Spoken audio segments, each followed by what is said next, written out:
This show truly is such a highlight of my week.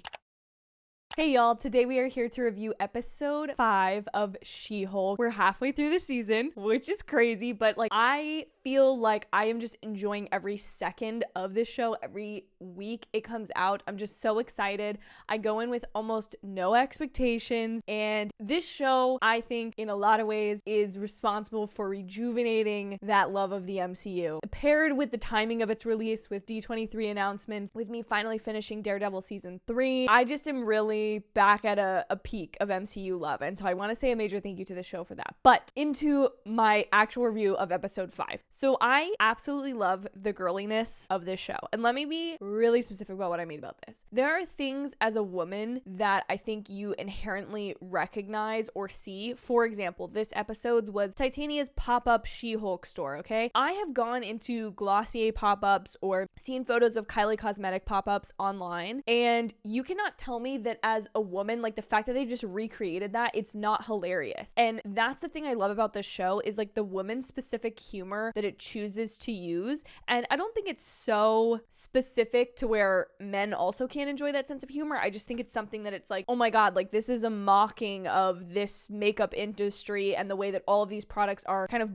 we all buy them, and I loved that. I absolutely loved that. I also loved that a large part of this episode for Jen, outside of her court case and suing Titania for trademarking She-Hulk, which I love the legal aspect of the show. I know some people have said this show doesn't feel like it actually knows a legal jargon, but it's a comedy. I'm sorry, but I'm just not holding it to the same standard of legal courtroom as I would Daredevil or something, which is that maybe unfair? Yes, maybe that's unfair, but I don't really care. I think it's just enough legal wise, and I also think it kind of represents the MCU at this point.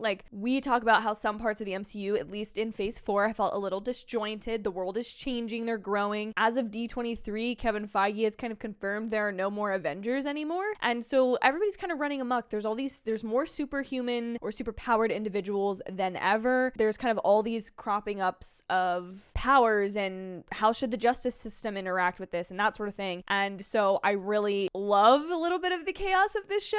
Maybe some of the things that it doesn't do as well, I just am willing to look past, because I feel it's, for what it's doing, it's not trying to be yes, we're 100% accurately portraying what a legal system like this would look like, but it's in such a fun way. This show is truly a sitcom in the truest sense of what a sitcom is, in my opinion, of there's sure some overarching story stuff, but it feels like Friends. I could be oh yeah, you remember that episode, the one where She-Hulk is countersuing for her trademark, or the one where she gets her new suit, which that was another girly aspect of this show that I really loved, of I am not a fashion forward person by any means, but my dream is to have a closet that I feel really cute in, confident in, that is really nice quality clothes. I just don't really have the time or patience to deal with it, and that's something that Jen is exactly like that, whereas she has a best friend who is very into clothes, and a new friend who I, again, loved kind of the way that female friendships sometimes are harder to navigate, I feel and sometimes it's not just as chill, especially in an environment like Jen's, which might be a little bit cutthroat. They're both in the superhuman division of the legal firm, and they're able to become friends. I don't even know what her name is. I'll put it on screen when I figure it out in editing. But I really love this episode. I think what I like about the show so much is that it's not necessarily a major character study of Jen and focusing on her and themes about her. It's almost just she kind of is who she is, and we just see her navigating this world of half human, half superhuman, and how the world of the MCU is changing. And I really like that. Those were my favorite elements of Miss Marvel, and I'm really, really loving it here. I also love how ground level this is. I know I always say that about the MCU, but I'm really, really, really loving the way that this show in particular is just kind of dealing with the real world implications of what all these other crazy magic, cosmos, Infinity War aspects, how all of those impact daily people, including people who are not super powered, which we see with her cousin trying to get her to sign stuff so he can make money, or her dad still being concerned about her, even though she's a literal Hulk, her dad being concerned about her. And I love the way this show is managing that. And I think with its format of 20 to 30 minute-ish episodes, it's doing everything really, really well, in my opinion. Again, I know that pacing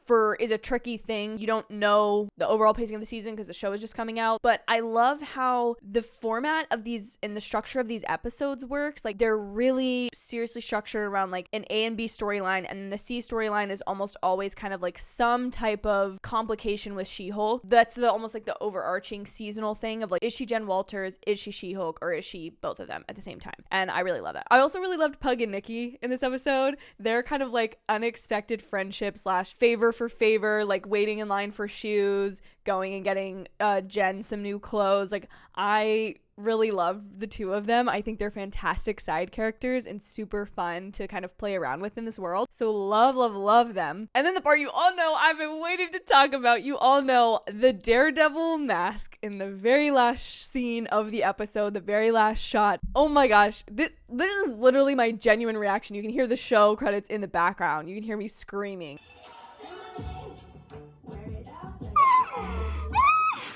I'm so excited for that character to come back. You know, Daredevil is making his true return to the MCU. Like, sure, he was in Spider-Man, but that was seemed like could be a one-off thing.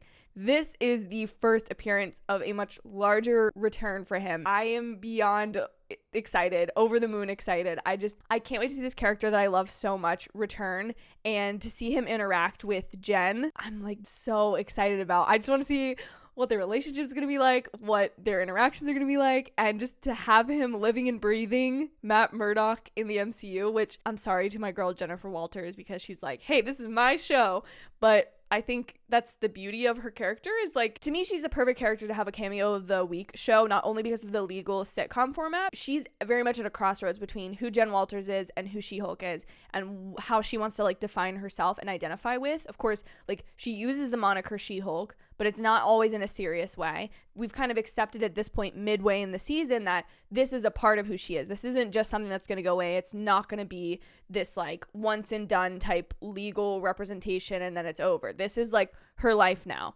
And I think going forward, it's like, how does she choose to connect and intersect those two aspects of her life and personality? And I think it's a perfect show to bring other characters in to kind of give their opinion on that. And Matt Murdock, from what we've seen from the mid-season trailer, is just perfect. So that's where I'll leave it. What did you guys think of this 5th episode of She-Hulk? Please let me know in the comments down below. Please also be sure to like this video and hit the subscribe button and the notification bell so you never miss my She-Hulk reviews or any of my other movie and TV show related content. Thank you guys so much for watching. Have an absolutely amazing day, and I'll see you in my very next video. Bye, everyone.